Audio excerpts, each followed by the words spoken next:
कैके देश के राजा हैं और आप यहाँ पर भटक गए हैं, जिसके कारण आप मेरे पास आए हैं। और हम तो एक तनु हैं, हमारा नाम एक तनु है। वैसे हम किसी को बताते नहीं हैं, कहता है वैसे तो हम किसी को बताते नहीं हैं, लेकिन आप पूछ रहे हो तो हम आपको बता रहे हैं। मेरा नाम एक तनु है।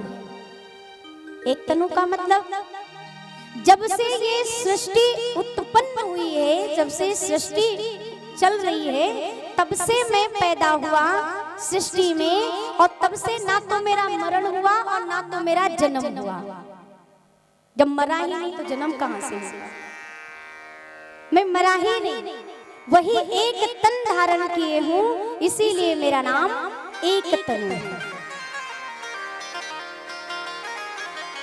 अब जैसे ही अपने बारे में सुना, हमारी माताएं बहनें भी यही करती हैं। जैसे ही किसी को सुनती हैं कि कोई ऋषि मुनि महात्मा जी आए हैं, अपने महाराज जी की बात नहीं कर रहे हैं, क्योंकि वो तो सबसे अलग हैं प्यारे, उनकी तो महिमा भी मैं नहीं कर सकती। इतने मेरे पास शब्द नहीं है, ऐसी वाणी नहीं है जो मैं कुछ कह सकूंगी, क्योंकि संतों को समझना ही बड़ी, संतों को समझ भी नहीं सकते हैं, ना उनको जान सकते ना उनको समझ सकते हैं। इतनी उनकी महिमा ही अपार होती है, अपरंपार होती है। वो कितने में है आप कभी नहीं जान सकते।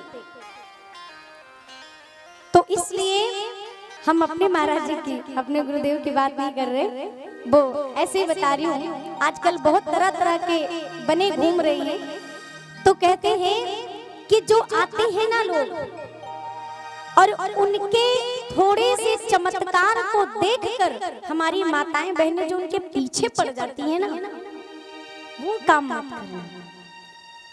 कहते चमत्कार को देखकर दुनिया नमस्कार करती है, लेकिन जहां पर विश्वास होता है वहीं पर चमत्कार होता है। इसलिए तुम स्वयं विश्वास करो और विश्वास करके देखो। यदि आपका सच्चा भाव गुरुदेव के चरणों में है ना, तो विश्वास करके देखो और इनके चरणों में सर रख के अपनी एक मन्नत रख कर देखो, और आपकी वो मन्नत पूर्ण ना हो जाए तो बता देना। देखो सत्य है ना, इसीलिए कहते हैं सच्चे संत मिलना बहुत भाग्य की बात होती है। वैसे दुनिया में तो बहुत बने घूम रहे हैं। तो प्यारे,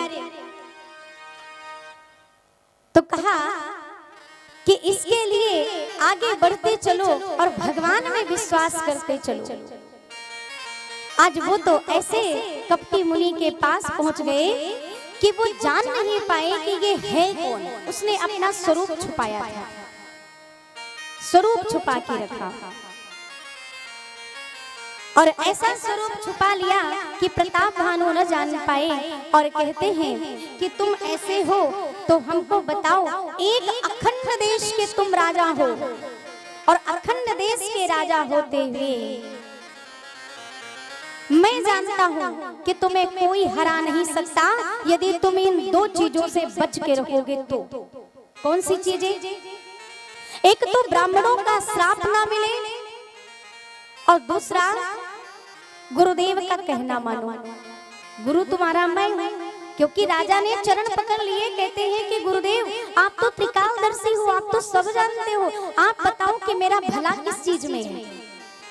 उसने कपट करके कहा कि एक तो ब्राह्मणों का श्राप ना लगे तो तुम संपूर्ण विजयी बन सकते हो, तुम्हें कभी कोई हरा नहीं सकता है, और मृत्यु से भी तुम अलग हो जाओगे, तुम्हें मृत्यु कभी नहीं आएगी, तुम अजर अमर हो जाओगे, अजेय हो जाओगे। जब ऐसा कहा तो प्रताप भानु के मन में लालच आ गया, और कहते ना जहां लाभ होता है वही लोभ होता है, जहां लाभ है वही लोभ है। और लोभ में फंस गए प्रताप भानु। उसने कहा कि ब्राह्मणों का श्राप न मिले, इसलिए एक उपाय है कि साल भर तुम ब्राह्मणों को भोजन कराओ, और उसके बाद जो तुम्हें आशीर्वाद मिलेगा बस उसी से ब्राह्मणों को अपने वश में कर लेना, फिर तो तुम्हें कोई हरा नहीं सकता। बोले ऐसा कैसे होगा? कहते वो उपाय मैं जानता हूँ, मैं ही करूँगा, और मैं जंगल से कभी आज तक शहर गांव गया नहीं, मैं जा नहीं सकता। उन्होंने कहा प्रभु आप मेरे लिए तो इतनी कर लीजिए ना, इतनी मेहनत कर लीजिए बस मेरे लिए, अपने शिष्य के लिए। कहते हैं ठीक है, सो जाओ अभी। प्रताप भानु सो गए। उसने राक्षस को बुलाया और रातों रात उनको उठाकर महल पहुंचा दिया उनकी धर्म पत्नी के पास में। और राजा जैसे उठे सबसे पहले देखते हैं कि हमारे पास हमारी धर्म पत्नी है और हम हैं। उन्होंने उठ करके घोड़ा खोला और पुनः जंगल चले गए और आज चौथे दिन बाद वापस लौटे हैं। वहां पे वो कपटी मुनि नहीं आया, लेकिन उसने राक्षस को पुरोहित बनाकर भेजा रसोई घर में, और भोजन वो बना रहा है। और नए नवीन ब्राह्मणों को बुलाया गया और भोजन जब परोसा जाने लगा तो आकाशवाणी हुई कि हे ब्राह्मणों तुम सभी उठ जाओ और ये भोजन भूल से भी कहीं ग्रहण मत कर लेना, क्योंकि इसमें मांस बना हुआ है, तुम्हारा धर्म नष्ट हो जाएगा, उठ जाओ।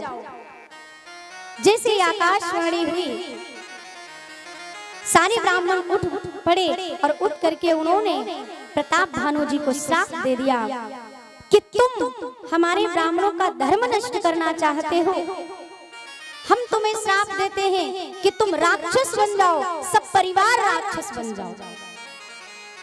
और जैसे ही श्राप दिया पुनः आकाशवाणी हुई कि ब्राह्मण देव आपने ये क्या किया, इसमें कोई गलती राजा की नहीं थी, आपने राजा को बेवजह श्राप दे दिया, आपको पहले जानना चाहिए था। कहते ना उकताए काम नसाए और धीरज काम बनाए। कोई भी काम करने से पहले 100 बार सोचो, अगर 100 बार सोचने का टाइम नहीं है तो 10 बार सोचो, और 10 बार भी सोचने का टाइम नहीं है तो एक बार तो जरूर सोचो। पर सोचो, बिना विचारे जो करे सो पीछे पछताए, और काम बिगाड़े आप नो जग में होए हंसाए। सोचा विचारा नहीं, श्राप दे दिया, पर आकाशवाणी हुई आपने गलत किया है, राजा ने ऐसा कुछ नहीं किया था।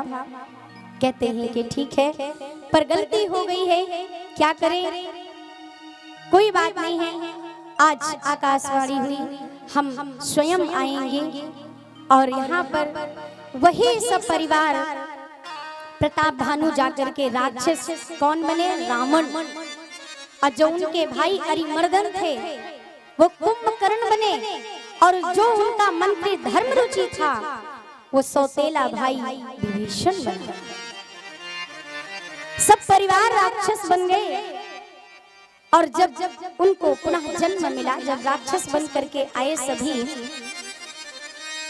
पुलस्त्य ऋषि के वहां उनका जन्म होने के कारण कहते हैं कि बड़े अच्छे से सब कुछ चल रहा था। लेकिन इधर रावण विचार करता है कि ऐसे कुछ भी नहीं, हम ना अपनी तपस्या करेंगे, अपनी स्वयं की तपस्या करेंगे। और वो तीनों भाई मिल करके गए, जा करके घनघोर तपस्या आरंभ की।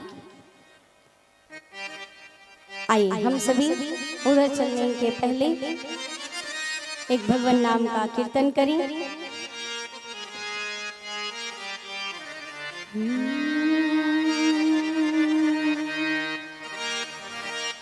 राम नाम सुखदाई, भजन करो भाई, ये जीवन दो दिन का। राम नाम सुखदाई, भजन करो भाई, ये जीवन दो दिन का। राम नाम सुखदाई, भजन करो भाई, ये जीवन दो दिन का। राम नाम सुखदाई, भजन करो भाई, ये जीवन दो दिन का। राम नाम जीवन दो